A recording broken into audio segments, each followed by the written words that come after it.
Oi, another Elden Ring video, and this time we're going to be ranking Elden Ring mobs to real life entities or entities from different works.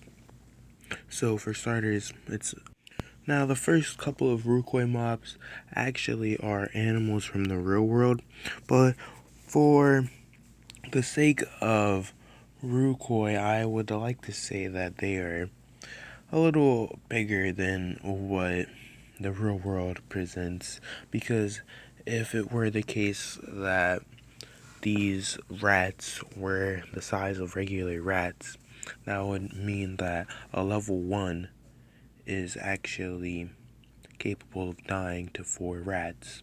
Now there's two types of rats, there's level 1 and level 2. For rucoy, I would say these level 1 and level 2 rats stand at about the power level of a child, I would say.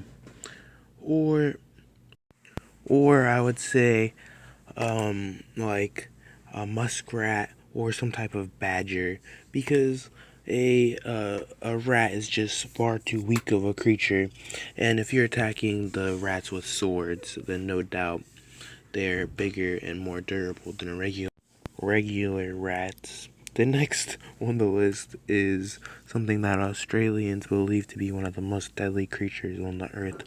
If not the crow, the magpie is what I was talking about. But they're very similar. Now, crows have very high intelligence already in the real world, but in rucoy, they're actually twice as strong as rats, as they are level 6. And I think that means that crows would have something that is twice as strong in the real world as a badger or a muskrat. So I would just say, imagine the crows being like little birds of prey. I wouldn't say that they are necessarily strong. The main reason for telling you guys that I think that these regular real world animals in the game are actually stronger than they are in real life is primarily because they're being attacked with swords and magic, and they're withstanding magic fireballs and like swings from swords. So I think that that alone goes to show that they're above the regular world capabilities, because if I ever meet a crow in real life that I can't kill with a sword, then there's a problem. I think a bird of prey is a good place to put them, because while yes, a bird of prey will go down in a couple of swings from a sword, if not one, it will still probably be able to put up a fight. And there's some large birds of prey out there. These are all low-level mobs, but I'm not gonna skip ahead, and I'm just gonna go ahead and do the low-level mobs too. So a wolf is actually what's next in the rucoy. It's at level 9, and I believe that these wolves are probably at about where a bear would stand, like a grizzly bear or a polar bear in real life. Um, or if we're going to compare the wolves to any creatures, I would say like just a dire wolf from Game of Thrones. Like, they're pretty strong. They can run around fighting people with swords and actually be. Hello, this is the next mob. There is actually 3 in this zone, so I can't go over one at a time when it comes to something like this so early on. So look at that. There's an assortment: worms, cobra, scorpions. So those guys are all in the desert, and they range from level 12 to 14, I believe. Now, these scorpions and these cobras and these worms inhabit the desert, and they actually are twice as strong as wolves, if not just a couple of levels higher. So they have to be something that's stronger than a bear, and that does not exist in the real world. So here's where we start scaling to entities of other. The biggest worm I can think of is like the starlack, or worms that are like eating worlds, but obviously these are not worms like that. But there are worms like the ones from Trimmer, what is that? It's like some old 90s movie. And they dig underground. And there's those worms from Legends that are just in the sand. I think that's what these would scale up to. The scorpions would probably just be giant scorpions, and that alone is enough of a threat because scorpions have that poison. They're built like they have armor. A giant scorpion, you can imagine that being a threat, and a giant cobra, you can imagine that being a threat. So these creatures are the. No, we're gonna pair them all together. Next is a goblin. Now, I don't have to show you a picture of a goblin. Anyone can imagine what a goblin is. And goblins is actually where the first boss is. Now, goblins are level 15. And I don't think that in Rucoy these goblins actually possess that high intelligence. And let me tell you why. They're literally level 15. They are a very low level mob. There's tons of other species in Rucoy that are way stronger than that. And so I think in Rucoy, Ricardo Sanchez intended for the goblins to be of low intelligence. And I think that they are very low intelligence, thus they have low power. Because they may run around with swords, and that could be an argument for them being strong. But I believe goblins probably got their weapons from low-level adventurers. Goblins are very weak, but they are indeed capable of taking out these giant scorpions or these worms. While they are stronger, they are barely even stronger. They're level 15, so goblins could fight with these scorpions and die potentially. So they don't rest at a level that is that high. But goblins are worth mentioning because that's where the start of bosses are. And the first boss is the Goblin King. We all know what that looks like. Just imagine Goblin Slayer the anime.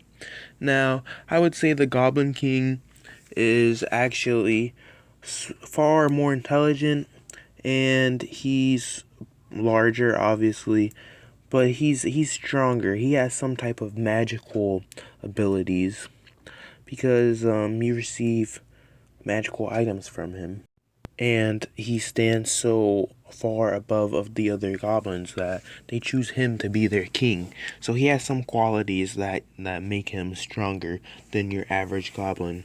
But without a doubt, the Goblin King is easily beatable for a higher level monster and or hero.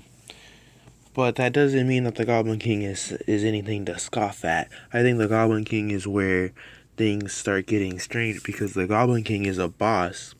So he comes in with the level 15 entities, but a couple of assassins, which are level 45, which we're about to talk about soon, a couple of assassins can't beat the Goblin King.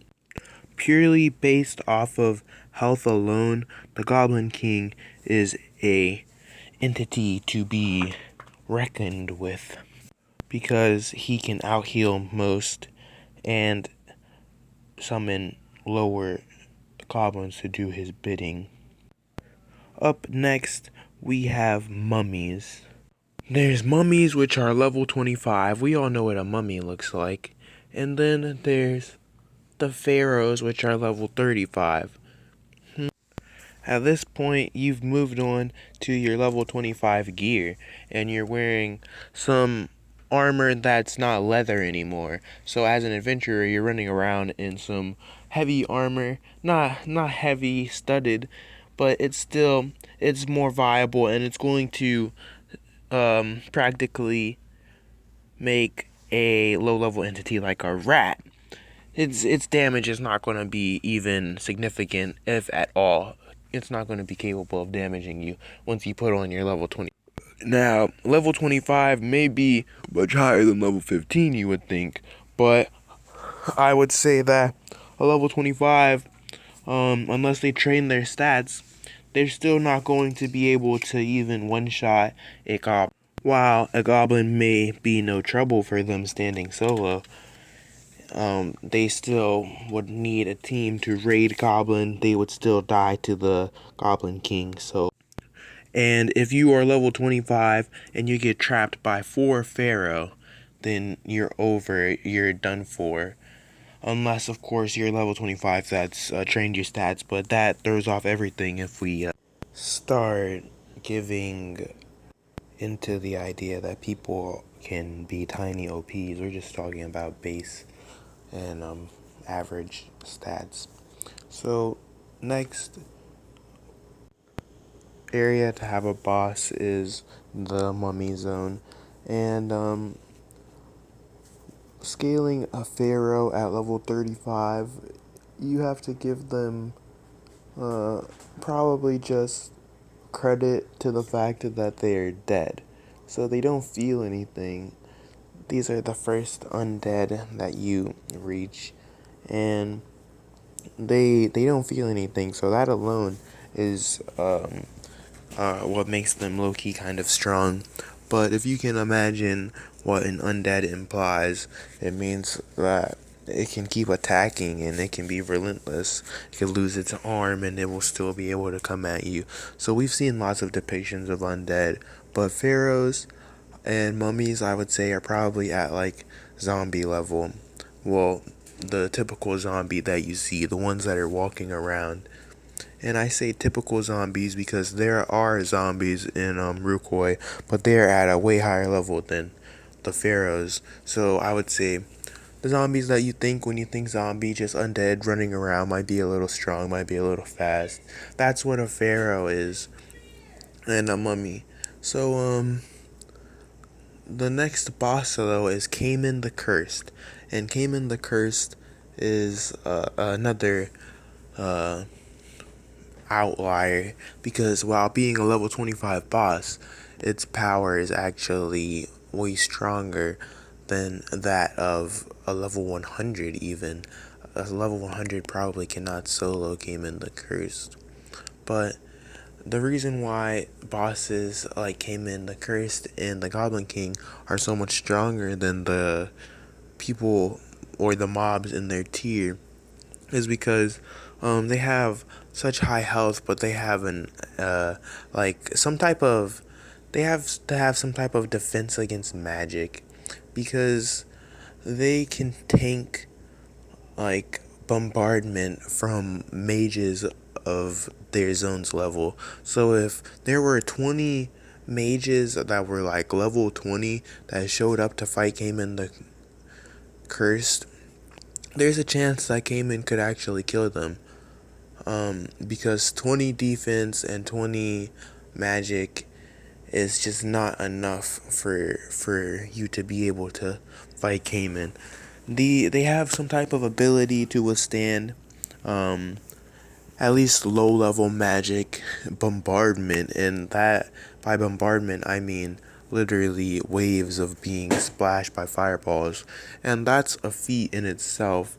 If you can imagine like a low level fireball spell, I'm sure you can imagine how strong these characters are now, or these mobs are now. I'm going to end it off at level 25 because it's gotten too long. There's going to be multiple parts, so come by for next part where we're going to start at the Assassin's Zone. If you have made it this far, thank you. Come by for, leave a like and subscribe, and you will have more content to enjoy.